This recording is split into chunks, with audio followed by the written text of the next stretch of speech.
Been a while since I recorded the video. The lighting is bad because I'm in my office, and my office has a window up here above me, so light interacting with another light, and the sunlight is stronger than my light bulb light. Anyways, I've been a CEO for 2 months now, alhamdulillah. Zoom company. If you didn't see the previous video, see it where I say I have my own company now. The thing is, the first 2 weeks, I was seeing how things worked here, and the previous CEO was still working and managing.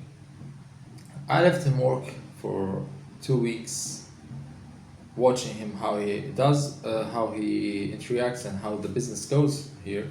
At the same time, I was doing this gypsum board. You see this wall? It's made of gyps.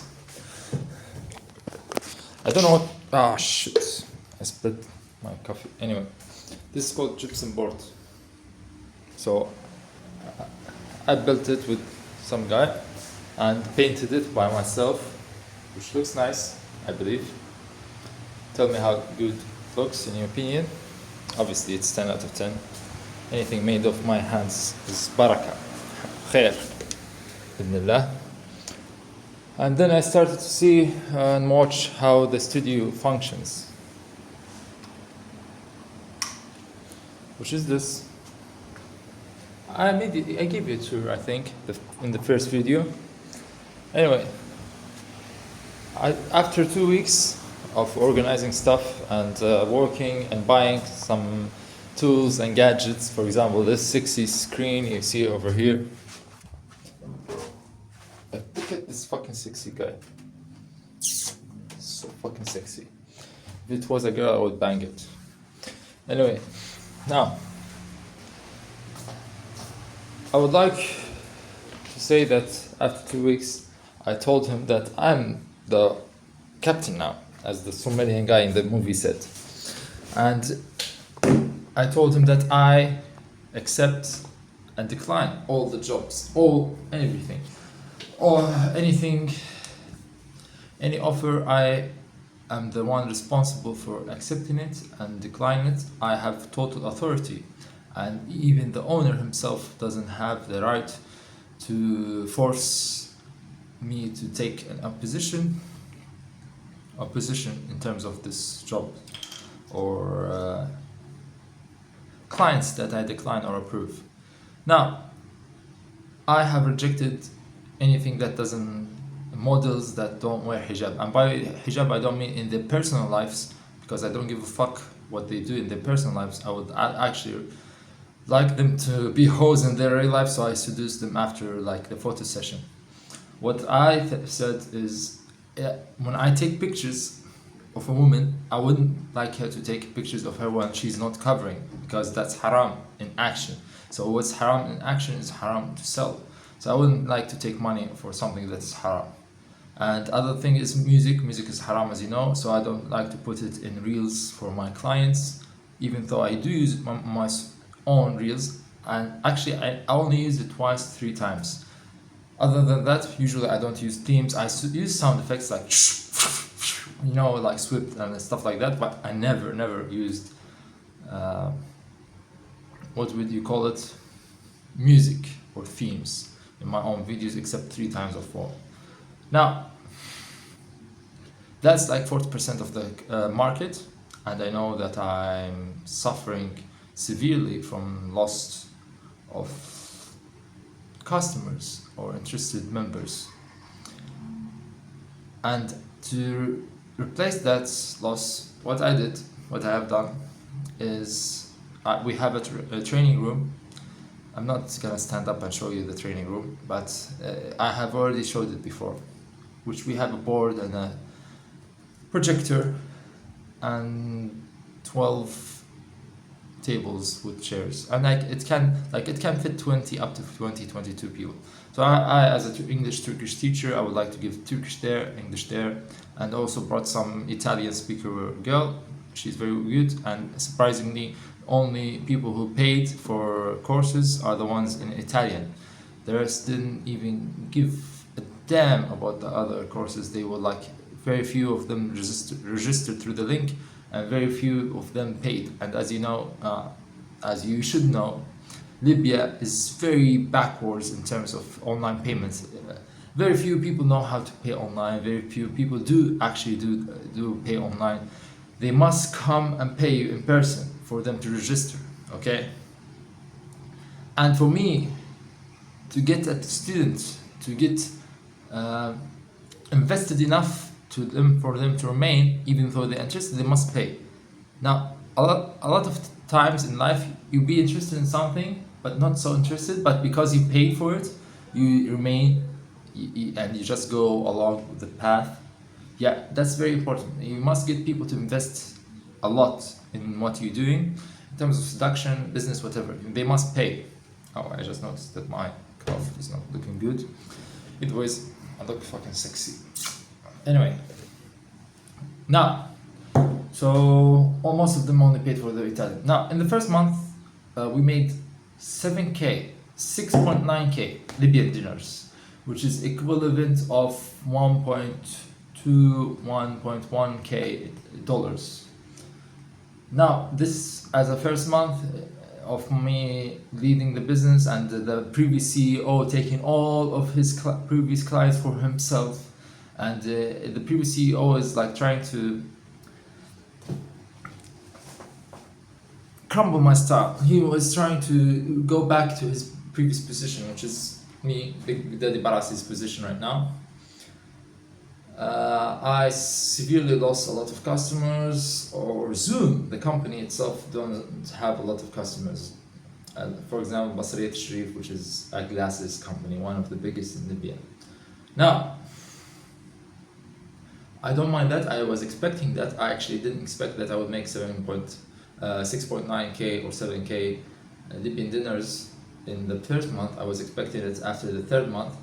But alhamdulillah, things are going fine. I have organized to an extent. I would like more, but I have put a reception in the morning, a reception at the evening, which they handle the messages and requests from customers, and they only pass me the things that require my close attention, and therefore I save a lot of energy and time. And I am training them to be better at sales. The first guy in the morning, he's very shy, timid, kind of zesty. I don't like to back talk about people, but he's good, he's very fine, but he's like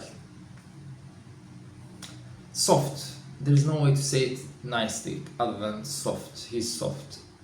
He's not a hard closer. Even a soft closer, he's not that. Even though he tries to learn psychology. He's a good guy. I actually like him. And he's on time. That's something I love about him. I really love that he's on time. Whenever he's late, I don't have fingerprint system. I work with trust. If I trust you, let's make business. If I don't trust you, fuck you. I don't want the $1 million you have. I don't want anything you have. If I don't trust you, I'm not gonna do business with you. So even if he is late, like for 15 minutes, he tells me on a message. I love that. The other girl in the evening, she's not very bright, but she's good, she's nice, and she's trustworthy. It's very hard to find a girl who's trustworthy, who's honest. Being not so bright is something I can deal with because I'm the one who's making decisions, but in terms of dealing with customers, you need to be like quick-witted to some extent. So I'm training them. The cameraman, the first cameraman, he was a Syrian guy. And I actually liked the guy. I knew he wasn't trustworthy 100%. He would always tell me things that happened and that are secrets. And when somebody tells you other people's secrets, then he's bound to tell you your own secrets if you ever tell him. People repeat their habits. It's very rarely people are self-analyze, self-reflect, and then change. Usually they need to go through an entire arc for them to for such a thing to happen. It's not like I wake up, now I'm an honest man, or I wake up and then I'm degenerate. So it's usually a slow process that you go along with. Now, The Syrian guy worked with me for 1 month. He was very good. He was very nice. I have an agreement with him. I will give him 20 or 25% depending on the time of the work. If it is after his time, then I will give him 25, and 20 if it is during his working time. And 800 dinars as a stable salary if he ever from 11 to 8. 11 to 8, that's 9 clocks, 9 hours. So it's not very big of amount of money, but it's very good. It's very good, and I helped him. I loaned him money when he needed, so I was very kind to him. And my agreement with him, because I knew he would leave eventually, because he'd been 1 year in the company before I joined the company, and I always felt like he wouldn't stay for long. My agreement with him was, if you want to leave, it's okay, you want to leave. I myself left a lot of positions that I used to work in. Just give me 1 month notice. Be a man of your word, and do train the person I'm gonna bring instead of you. Now, before he even started to make some mistakes, I was looking for other people to change him. You always need a contingency plan. I don't like to be plan A type of guy. I like plan A, B, C, D. I like to not over plan, but I like to have multiple plans ahead of me. But what happened is, I told him that, and eventually after paying him the last month's salary, which he got 1.9k Libyan dinars, while I only got 670 dinars, which is not even the half of the amount he got, he decided to leave. And I noticed that when he stopped reacting to my stories, posts on social media, because in social media you don't fake interactions. You don't fake liking. If somebody doesn't like your posts at all and he likes everybody who is mutual among you, then there's something personal about this guy with you. So social media is a good indicator. It's not the most accurate indicator, but it's a good indicator to know. And at the same time, his body language, he was like, micro expressions was not friendly, and he was like faking the smile. Now, I noticed that. I told him what's wrong. He said, I may not be here for long. I said, it's okay. You already been absent for 2 days without telling me, so I was already looking for other cameramen. He said, I'm gonna be leaving after 2 weeks. I said, we agreed on 1 month, but 2 weeks is good, no problem. Just teach this guy I'm bringing.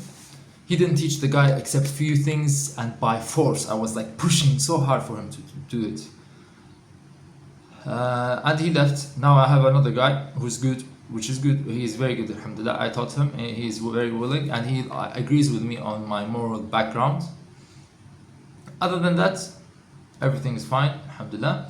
We didn't make a lot of money this Eid. I tried to make Eid pictures. Nobody came, nobody registered, nobody requested. In terms of rental, nobody came and rented anything. In terms of courses, one of the guys that I was agreed to have a course with, he how can I say it? He bailed. Is it bailed? I don't know. He bailed on me. When you depend on the guy and then he just doesn't stand the ground you depended him on. What do they call it? Bail, I think. Anyway, so yeah, that's what happened in 2 months.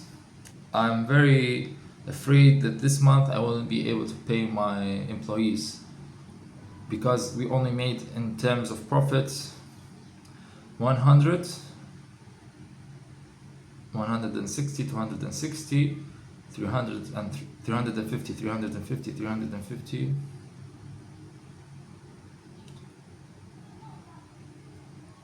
1.2, 1,200, 1,300k so far.